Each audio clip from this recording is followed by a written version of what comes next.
Rich Kuepper is the founder and director of L.E.A.D U.S.A. in Connecticut. He does what many coaches would love to do. He takes his dynamic coaching methods into corporations and leads unique team-building programs for their employees. We discover how he does that on today's episode of the Essential Coaching Skills Podcast. You are listening to the Essential Coaching Skills Podcast, a show devoted to uncovering the systems and the secrets that set the best apart, where you learn how to take your coaching clients to the next level, while you grow the coaching practice of your dreams. So sit back and relax, or sit up and get excited. Either way, you might want to pay attention. This could be important. Rich Kuepper, welcome to the Essential Coaching Skills Podcast. Good to see you. Hey, good to see you too. How are things over there in Connecticut? Oh, good. We're getting along. We're playing by the rules. We're keeping our masks on, and I'm due for a shot next Saturday. All right. So I think there is the light at the end of the tunnel is a needle. A little pinprick. Excellent. Well, it's good to see you. And I'm very excited to have you here because we've talked to some old friends. You and I have been knowing each other for a long time through the Anthony Robbins connection. You used to be his head of security, if I remember correctly. Is that correct? That's how I started there, yeah. Head of security. Because of my tremendous physical dominance. Oh, that's what. Yes. As soon as one sees you, you go like, "Oh my God, is that Arnold Schwarzenegger? Who is that monster of a man?" They say, "Oh, that Tony's in trouble." That's what they say. Yeah, he can't afford much security, can he? Poor Tony. But how did that come to pass? How did you become? Because you don't really, you're not like a member of the special forces or anything like that. I have my techniques. I don't want to disclose them all, but I started off with, like a lot of people, I went to a program, thought it really revolutionized the way I looked at life and looked at myself and my potential and being able to bring that potential forward. And so I wanted to contribute to Tony in some way. And how could I do that, right? He was a multimillionaire back then. So I thought if I volunteered and staffed one of his events, at least I could help other people have that same process that I went through. And it would be my way to kind of give back to a guy who at the time I felt really put the reins of my life in my hands, right? I now had some tools in which I can navigate my life instead of just ricocheting off of events in my life. So I went and I staffed an event, and that must have been 1990. And the other part of it was I was still a little skeptical. I wanted, are people really this happy? Are people really this dynamic and motivated? And so it gave me a chance to look behind the operations of it and get to know the people from Robbins Research International. And I was nothing but impressed by the quality of the people. And some of those most cherished relationships that I had in those early days are still friends today. And you came along pretty soon after that. Just the quality of people was impressive. And so I thought that's a community that I want to be involved in. So I would volunteer. I volunteered, I don't know, maybe a half a dozen times. And it just so happened that they needed somebody to escort Tony around. And I guess they saw my initiative, my commitment to the cause or whatever, and they tapped me to do that. I don't know if you remember Deb Heinz and Sure, yeah. Slocum at the time, and now her Lau. And they said, "Oh, we got the right guy. It's Rich." So I did it, and apparently I did it well. And the next event, that was my job again. The next event, that was my job again. And then I couldn't do an event in Chicago or wherever it was because I was still running a business on my own. Yeah. And being a volunteer here. And at that time, you're paying for your own flights and paying for your own accommodations and everything. And they said, I said, I can't do it. So I wrote to Mary Glorfield at the time. Mm-hmm. I don't know, a page or two description of all that I learned in the multiple times I did that for Anthony Robbins, getting him around. He would need certain things. I had to make sure I had him available to him. And she said, "This is the best job description I ever had. I'll hire you to do that." So I basically created my own job that hadn't existed before. It was usually somebody from corporate doing it. Mm-hmm. And so then I was an outside contractor, and I did that through the 90s up until 1998, 99. Ah, cool. And so I went from doing security and the logistics of all of that And it was really about being in the buffer zone between all the love from the community, Yeah, sure. right? Absolutely. And so it was less of a security thing, but there were certain things to be concerned about, and then and just getting to where he needed to go. And so I did that, and then I decided if I really want to contribute, I wanted to be a trainer. So then I switched my role, and I ran teams in these different events, Date with Destiny, for example, and Life Mastery. And I was became a master trainer then with him before I left in about late 1998, something like that. Nice. So that's my trajectory in the history there. And along the way, I met great people like yourself. Yeah. No, it's really amazing to see you again. I mean, we've known each other obviously a long time, and that trajectory was a really cool one. I started myself with Tony a little earlier than that. 85 was my first training with him, but like you, I was like, I wanted to learn more and give back if I could at the same time. Became a trainer early on and a master trainer, whatever that meant exactly, in like 87 or something like that, and. It's been really cool to see how you've come up to being like a real leader. In fact, your website is lead-usa.com, isn't it? Did I get that right? That is correct, yeah. Is it lead dash or lead underscore dot? No, hyphen, yeah. Lead-USA. And LEAD is an acronym for Leadership, Empowerment, Achievement, Dynamics. Right. And so I thought for me, that kind of fit it. And then I started my business 25 years ago next month. Wow. And I got a lot of phone calls about lead abatement. So I thought, it seemed good. I should have market tested that a little bit better before I put that out there. I haven't solved anybody's lead issues, but hopefully I've helped people develop their leadership and teams. Well, you should start a side business. You might have something going there. Hey, I wanted to talk to you about coaching. Now, I know that you don't have a coaching business per se, but you clearly, learned all the same sorts of things that I did from Tony and led into coaching. And you do the same thing, except that you do it for groups. You lead groups, like corporate groups and things, and team building, etc. You do ropes courses. You do all kinds of experiential things, like some Bill Baker we talked about in previous guest on our show used to do that for Tony, but you do it, in corporates. I want to talk about that because I think that a lot of our listeners are curious about how they might be able to sort of do that too. I think that it's really smart for a lot of people, certainly it's been true for me, to have what I call multiple streams of income. That you don't just do coaching. You do coaching and you do podcasts and you do book writing and you do this and you do that. I think it's be a lot of people's pipe dream to say, yes, and I do corporate trainings, where the money is, in corporations and that sort of thing. So how did you do that? How do you get into corporates? How do you make that happen? Well, yeah, kind of a non-traditional approach. My background, education is in electrical engineering, and so I was typically happy to be working on a bench in a shop and not a guy who's out in front of people. And then I got involved with the Tony Robbins experience and started building my confidence, right? Because I would say I was a bit more introverted, maybe more than people realize, but it was a big stretch for me to be out in front of people. And I really got to exercise that muscle and being a trainer with Tony.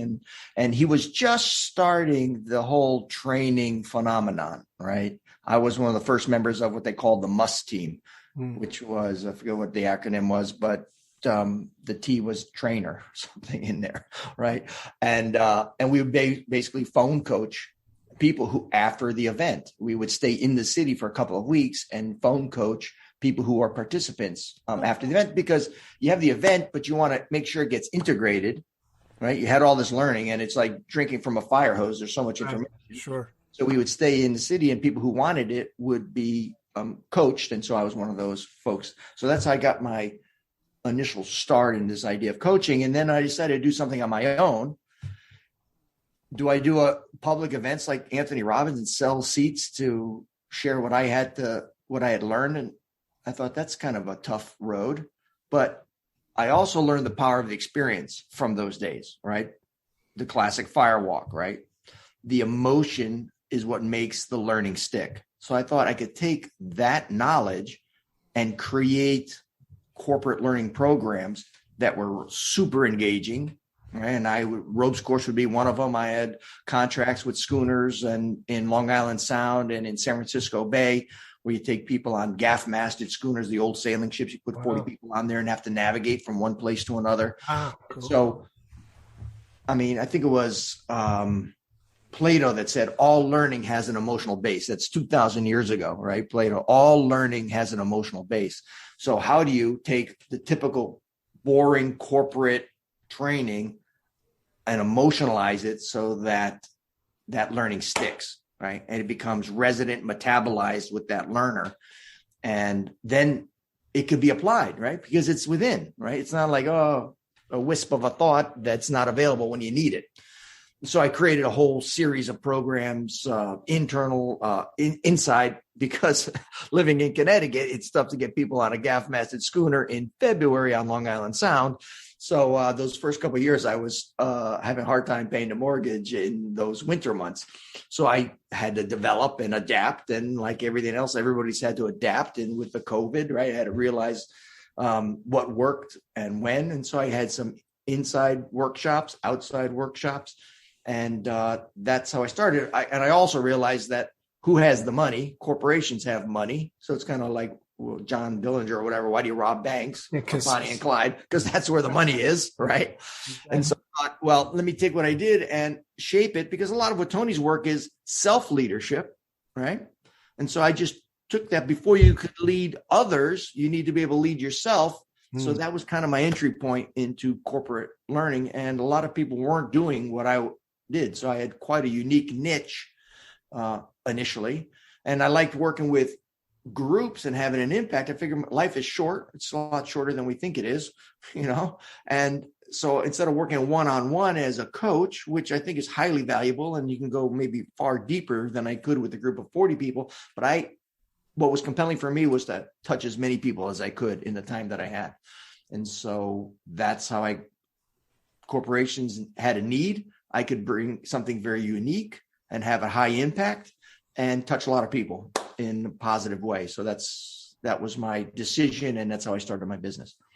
Beautiful. Let me just close this thing. I don't know if that beeping was me or not, but I'm going to close it anyway. Yeah, I heard it. Okay. Close tabs. Yes, close tabs. Yeah. If I talk too much, you can go like this, right? Oh, no. You're doing great. And the one of the things that you and I have both done is experience workshops with wood breaking as the metaphor. It's kind of a breakthrough experience.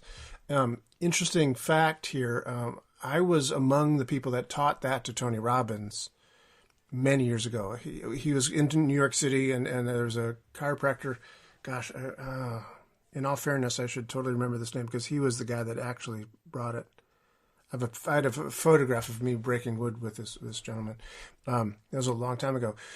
But then Tony did it a lot. He got, I think he got his black belt on stage with, were you there for that? No, was it Master Junri? Yeah. But the breakthrough experience where people break through a solid pine board with, karate style wood breaking is a metaphor for breaking through their perceived limitations, right? And you've got to get yourself in state to be able to do that. I've done that workshop with, I don't know how many hundreds of high school kids over the past 30 years. And it's been a wonderful thing that I've been able to do for high schoolers in this leadership camp in New Jersey over the years. And you've done the same thing. You've done that same sort of wood. I don't know if the workshop is the same, but the same breakthrough experience with kids and groups and scouts and things. Have you not? I can't believe we're having this conversation, because I attribute my success with that program to you. To me. So you taught two giants, Tony Robbins and Rich Cooper. I don't know if you remember that, because I was looking for something I could do inside a meeting room, right? Because often here, particularly in New England, right? The weather doesn't cooperate. I can't bring people outside to have a breakthrough experience on a ropes course where they climb the pamper pole or different physical challenges. I needed a physical metaphor of a breakthrough, getting outside your comfort zone, doing something that you don't have full confidence in your ability to execute on. And I was looking for something, and we had a conversation. I don't know, it has to be close to 24 years ago, 23 years ago. And you said, hey, I'm doing this thing down in New Jersey with these high school kids. You're willing to come down and observe. And I thought, well, that's really what I need, is a model to see how he executes it. Most importantly, to do it safely, holistically. So what is a incredibly powerful metaphor doesn't go south and become a bad memory for people, right? I wanted to make sure I help people do it successfully. So you were generous enough.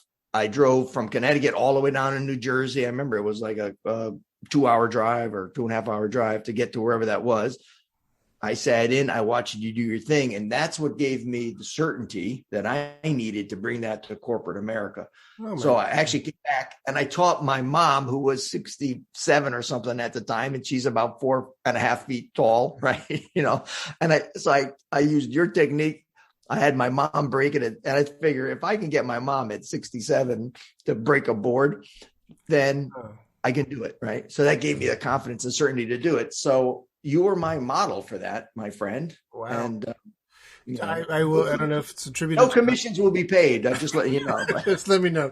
Well, okay. Well, I'm not going to pay you for doing this podcast. Then take that. Hey, I got to go.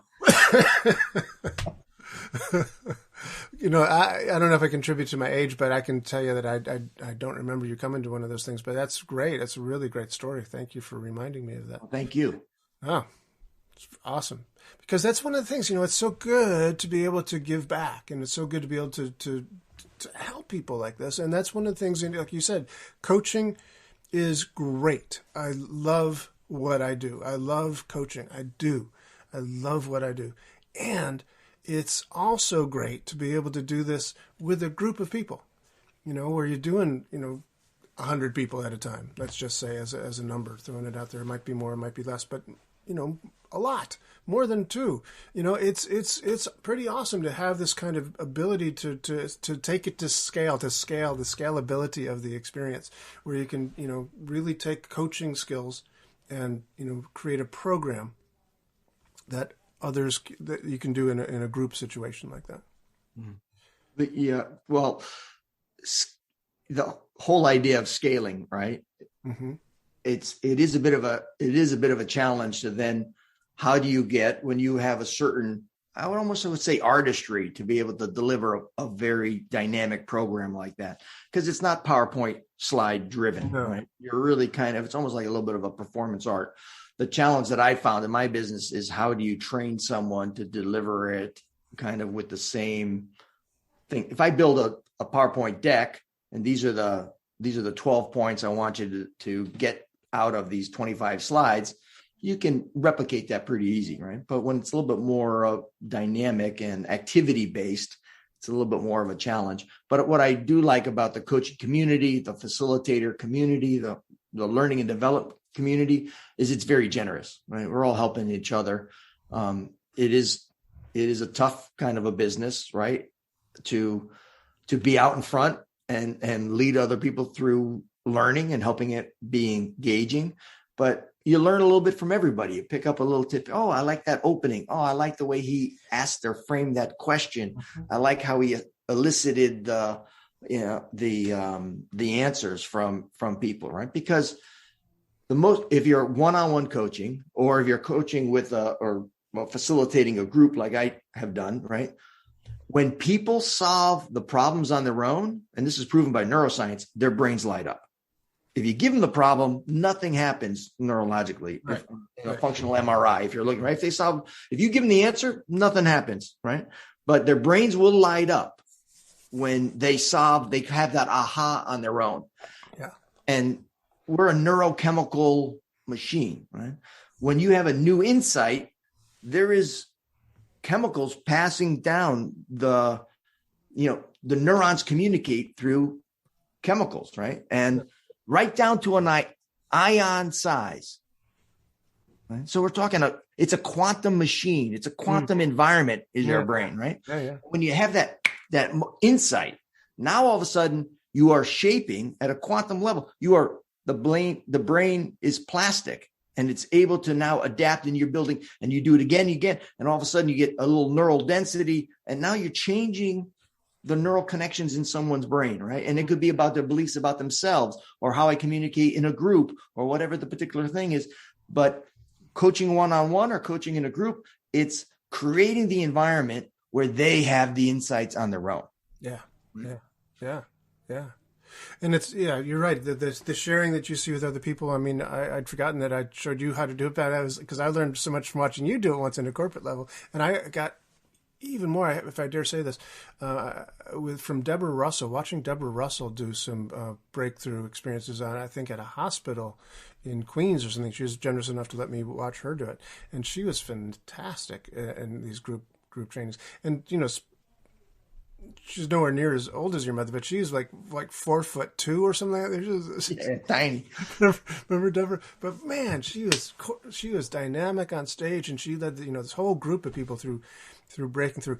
And one of the things I learned from her was to have people be in pairs doing this wood breaking thing. So one person was holding while the other person was breaking. In my early days of doing wood breaking, I held for the entire group of high school kids, and I must say, after a few of those kids were breaking through the wood and I was holding it for them, I got pretty beat up. I remember this one high school football player or something just burst through this thing and went right into my face. I ended up with this bloody nose. It was bad. So that was the last time I held wood for kids. And after that we got safety glasses and we got safety protocols. But you do it with stacks of cinder blocks, right? So it's because I learned. Yeah, I learned. I was a slow learner, but I had a corporate event. I had the same thing. I was holding no safety glasses. Silly, right? And it was about 45 people. This is in a well-known company, and have their global leaders coming through here, right? And so these are all high-powered men and women, right? And they certainly don't want to be the one who doesn't break the board or struggles to break the board.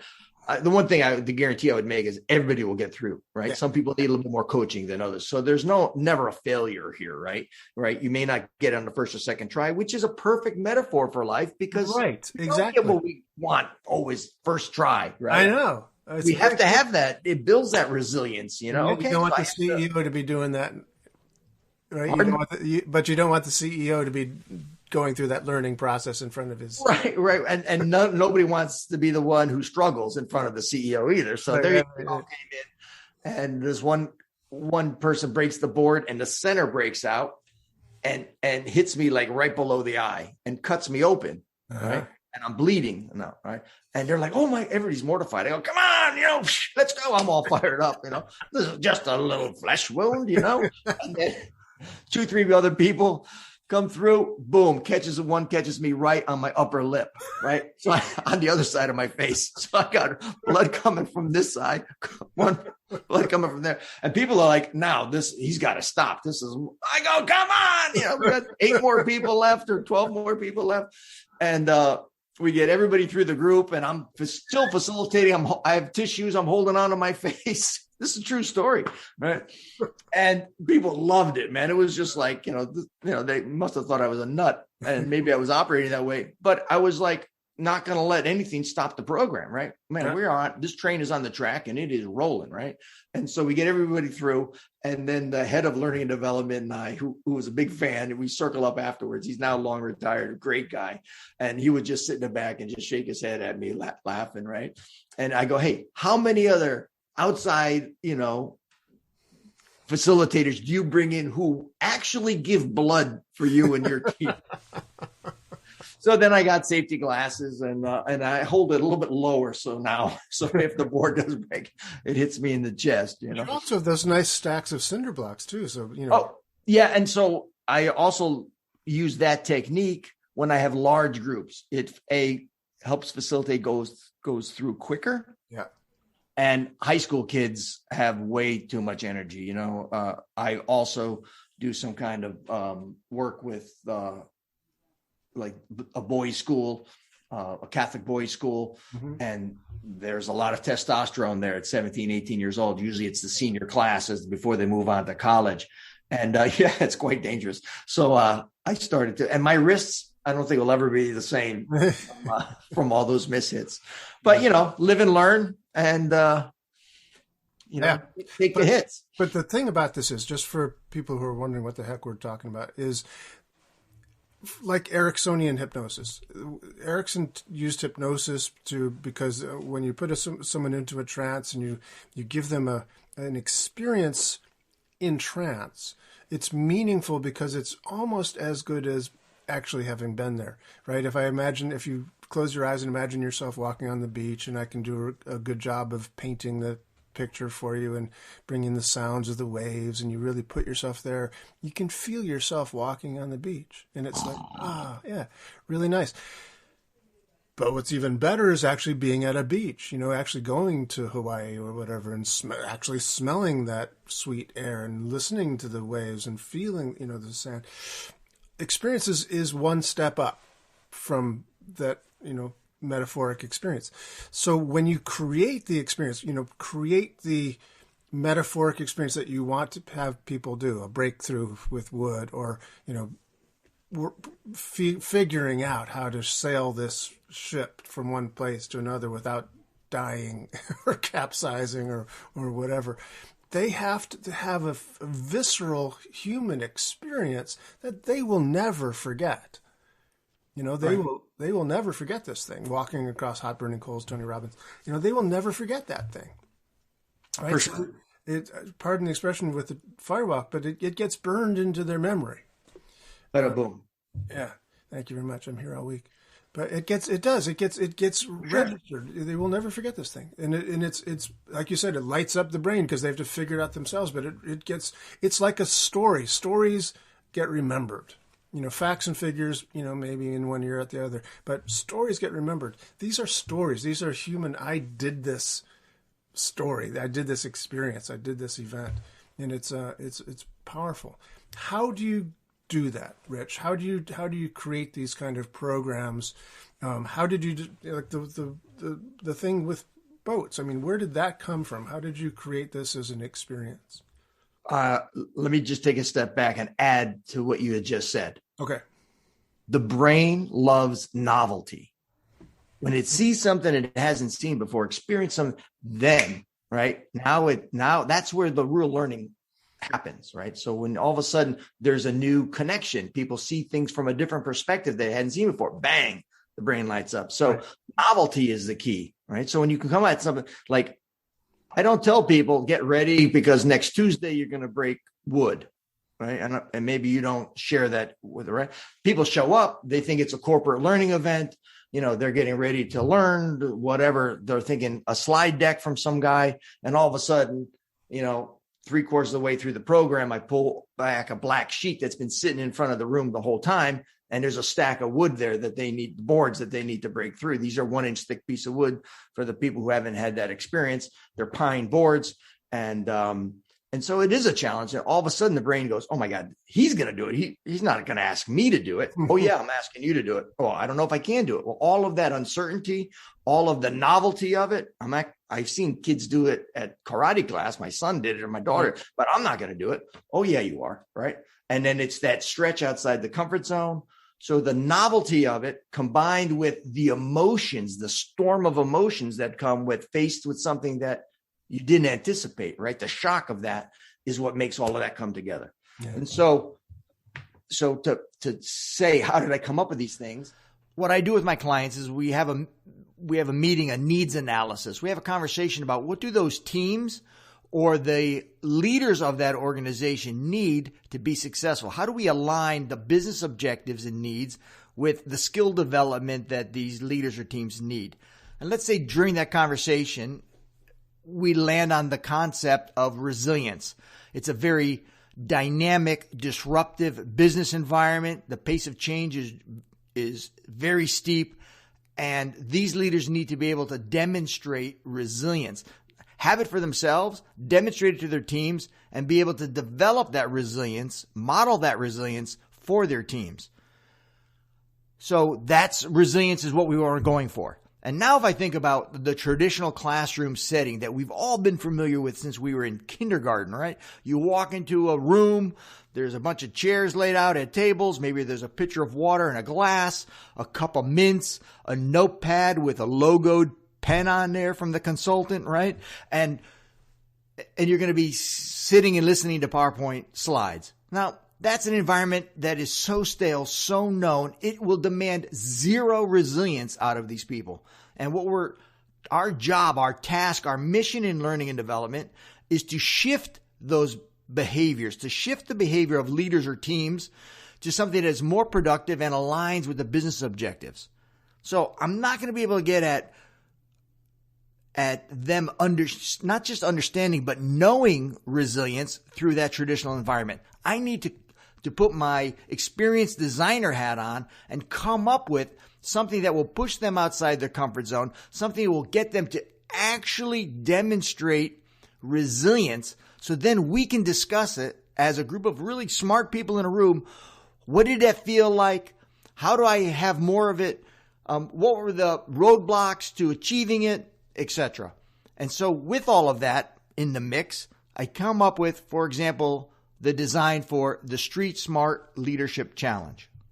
Where we put them on, we take leaders, we say, we're going to break you into teams of 6. You're going to be on the streets of New York City. You're going to have to accomplish all of these tasks. And just as they board the bus, I take away their cash, their credit cards, their cell phones. They have a photo ID and a wristwatch if they still own one. And that's it, right? And so the shock of that, and you're familiar with that, the experience, I kind of played off of that from Tony Robbins' days, right? But the shock of that now, we're going to be in New York City. These are all, again, typically an executive level training. That's where the most money gets deployed, is bringing those leaders up to speed with the best technologies, or the high potentials, the hypos, they call them in an organization, the young up and coming people who show the initiative to maybe be future leaders of the organization. That's where the dollars and the resources for training and development typically get, spent. Mm-hmm. So that all of a sudden they have the shock of, now I'm going to be on the streets and I don't have my contacts in my phone. I can't to solve these problems. I can't do that. I can't use the internet. I can't use, my black corporate card to get something done. No, you lose all of that. And all of a sudden we kick their legs out from underneath them that they've stood on, their position, their ability to use the leverage of their role in the organization to get people to jump and get the things done. Now you're on the streets of New York City. You have none of that. You have no cash on you. If it's a team of 6, I give them $6, 6 water bottles and 6 snack bars and say, hey, go have a good day. Right. And they freak out. They hate me at that moment. Right. But then they have a day into the city and then, no one gets hurt. No one starves to death. Right. They get through the day. And then next day we debrief. And that's really, it's the after action. If you're going to be, for any of these coaches that want to go into facilitating groups, that's where the magic is. It's in that after action, after the exercise, after the experience, after the sailing, after the snowshoeing up to the mountaintop, all these crazy things that I've created. It's extracting after, and it would tie into any of those questions that you would ask a coaching client. Like, what did you learn? What showed up for you? How did you interact? What did you notice about the interaction on your team? What did you do when you faced this challenge?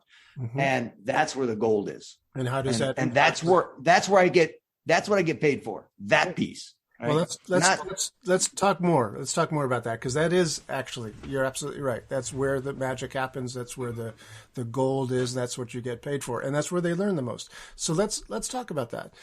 Because the classes I teach in sleight of mouth, as an example, the structure of a belief is a if-then means. There's a 3-part structure to any belief. There's a cause, there's an effect, and then there's the meaning that you give things.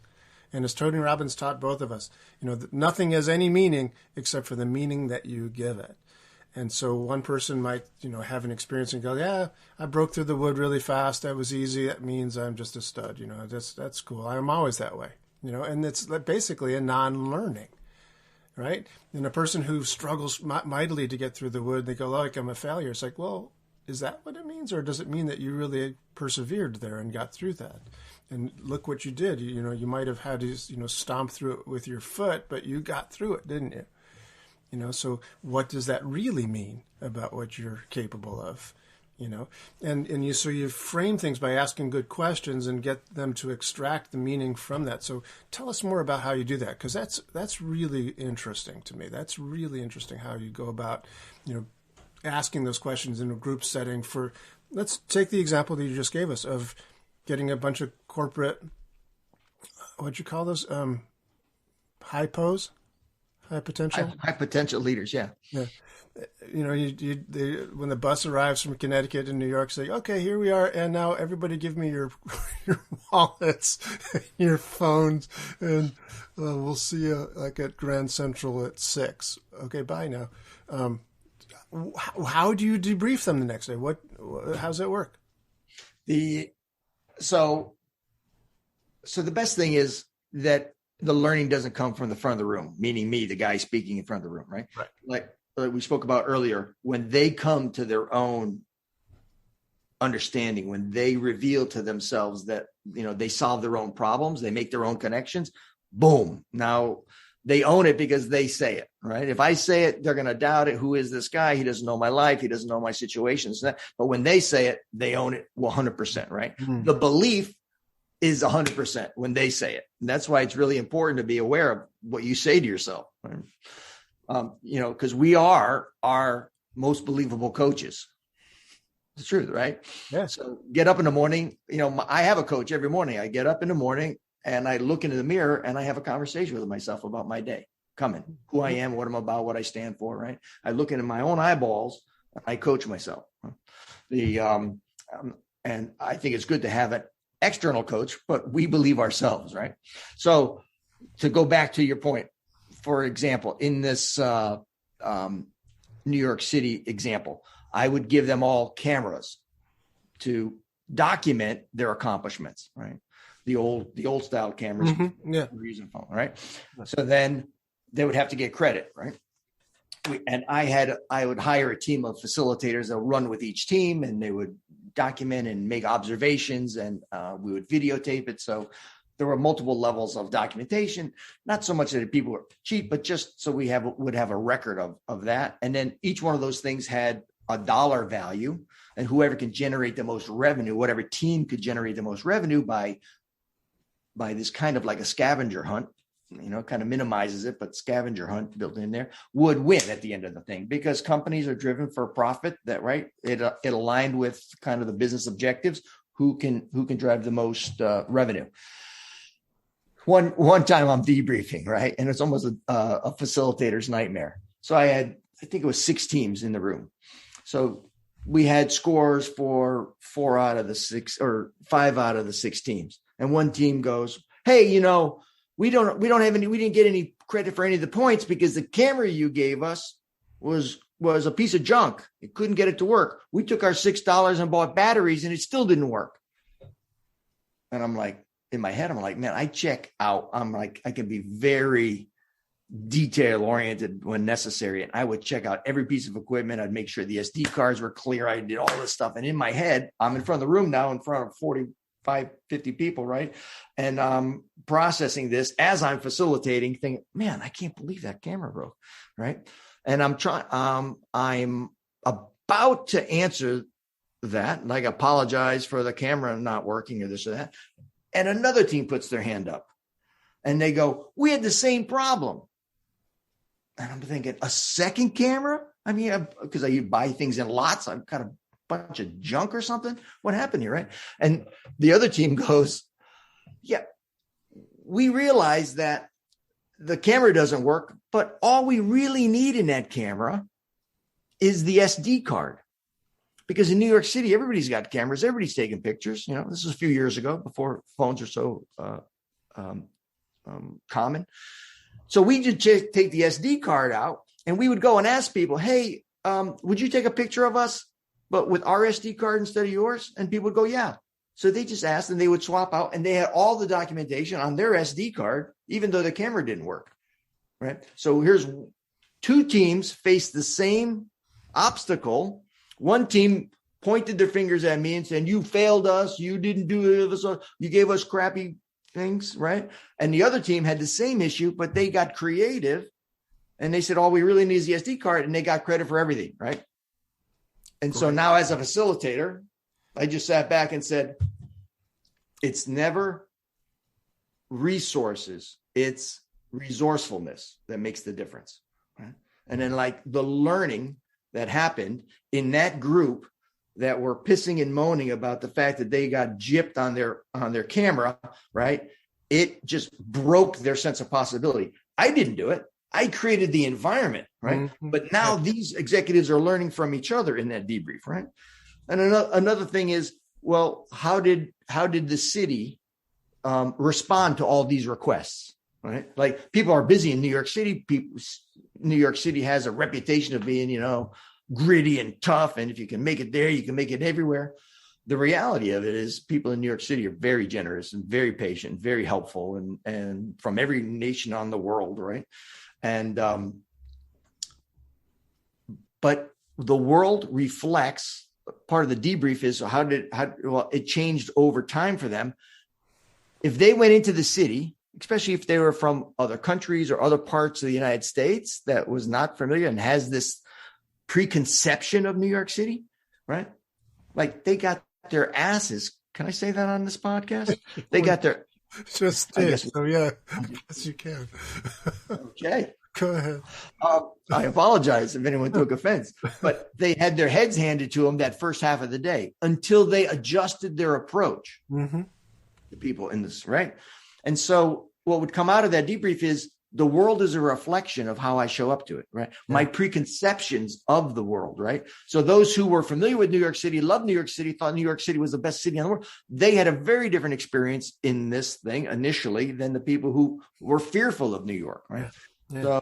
So when it comes to leading teams in an organization, to facing challenges within an organization, understanding that your preconception, right, of that issue will shape a lot about what happens moving forward. That's beautiful. Yeah, that is, again, as I talked with Bill Baker about doing this on a personal level and a team level, this is what Erickson used to do with people on an individual level. Milton Erickson would tell people to go climb Squaw Peak, and there'd be a special thing that you're going to learn there. But it wasn't just the experience of doing it. It was coming back to his office and talking about it. And then saying, what did you learn there? What did you discover? Oh, really? Is that all? What else was there? And the question asking to elicit the learnings from them and to make sure that it was framed and shaped in a way that it was a positive learning, right? There's a old expression that you learn from your mistakes. Yeah, but like, what do you learn from your mistakes? Do you learn like, I'm a dismal failure, I should never have even tried this? That would be a bad learning from your mistakes. But you can reframe that and say, yeah, I'm persistent and I'm engaged and I'm resourceful and I'm going to grow from my mistakes.